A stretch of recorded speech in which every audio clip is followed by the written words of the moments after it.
What's up, folks? My name is Tanner, and today we're going to be taking a look into 12 minutes. Usually my reviews are quite in-depth as we cover tons of bases. However, this game's shorter, and the footage I have to show just isn't interesting. Not in a bad way, but it's a story game, and there's tons of talking, and if I were to do like a 10-minute review, I'm not going to hold anyone's attention. So we're just going to call this a quick fire review. By the end of it, you'll probably know if you want it or not. Subscribe if you have not already, and I know who you are.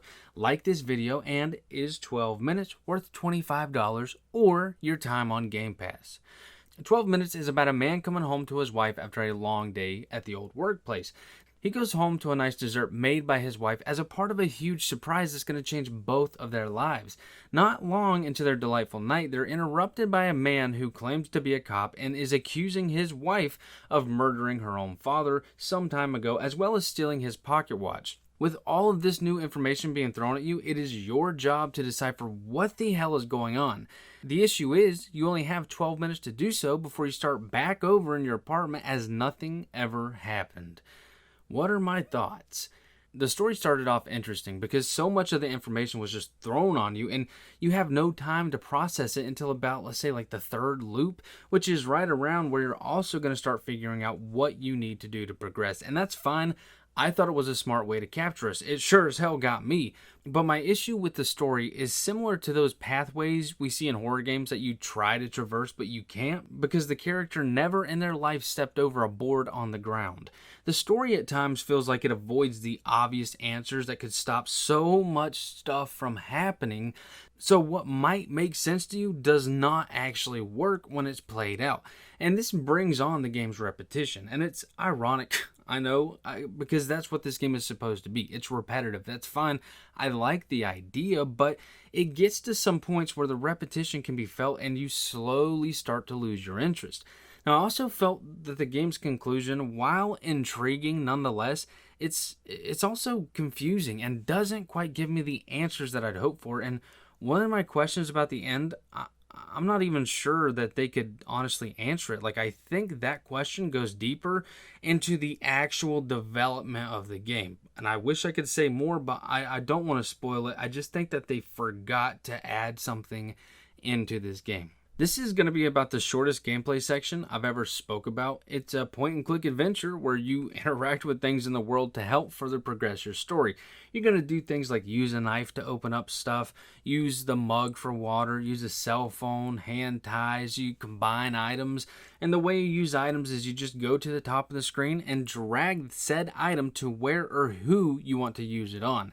That's it. Walk around, interact, and think of ways to find answers during your time loop. This isn't necessarily a fun gameplay style. I do like it. In fact, I love these click where to go games. I find them unique. Not the best way of entertainment, but this type of gameplay is rare these days, so it's nice when it actually works well and makes sense to the game. The major issue, however, that I think a lot of people are going to have is this connects to the repetition I spoke of in the story. You're going to get lost and you're not going to know what to do. Your brain is going to feel exhausted from not knowing exactly what is going on. And I agree, and it's because there are sections in this game, but the one I'm going to highlight, you need someone to touch a light switch so you can learn more about what's going on. The issue with the light switch is it has to be turned on and then off, so the character that you need to touch it will be the second person to turn on the lights. Thus, you get the interaction you needed. This does not make sense to me. In fact, the idea of having it in this certain order is completely fucking bonkers because the light switch acts the same way on the first turn on as it does the third or the fourth. So this game wants you to be precise, and that's going to lose a lot of the crowd. Hell, it almost lost me at times because there aren't hints. And if you do get one, they're so damn vague, but you still have to know how to be smart with the dialogue and how to use the item you have, or boom, you start right back over. It's a learn from your mistakes kind of game that honestly adds to the dreadful repetition of doing the same thing 30, 40, hell, even 50 times over whenever you can beat this game in 12 loops. The design, it was neat, but it was also a bit more buggy than I had hoped for. Its graphics are fine, and it wasn't trying to be some graphically impressive game. It was more about the atmosphere around you, the lighting, the The mood, the sound, all that was done awesome, especially the voice acting, being that they had Willem Dafoe, James McAvoy, or however you say it, and Daisy Ridley. The issue with the design is a lot of the character animations look sloppy, awkward, and robotic. You'll clip through each other, get in everyone's way, and I think this is due to the fact that a lot of the character animations I don't think have a spot where they trigger. Things just happen where the game finds room for them to happen. It's odd, and I'm not a fan of it at all. And since this is a shorter review, I'm just going to show about 2 clips of design, so here you all go.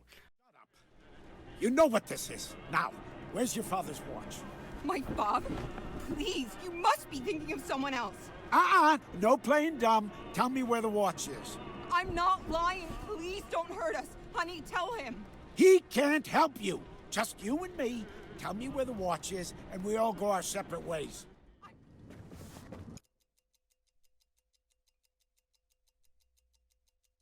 Babe, I know you have a watch. I just need you to tell me where you hid it. A watch? What are you talking about? Babe, stop lying to me. Where's the watch? You want to watch your tone? Tell me, please, where you hid it. Oh, fuck off. Hey! We're done here. With all things considered, first, if you have Game Pass, play it on there. Do not buy it. I do think it's worth your time on Game Pass. If you don't have it, I'm giving this game a $10 out of $25 score. This game has some cool ideas. Point and click gameplay, neat story points, and parts of the design that are worth noting. However, the conclusion left me with more questions than answers, and not in a good way. Like, I'm unsatisfied. The level of precision the gameplay asks for is too absurd at times, and those messy animations, they're not going to go unnoticed. I think that this for sure is a missed opportunity, and having the big actors and actress a part of it might fool some folks, but please do not let it trick you. This game is only mediocre. That's all I got, folks. Go ahead and hit that subscribe button. That's what I'm waiting on, is for you to subscribe and like this video if you want to. And I will see you all for my next video. Till next time, folks.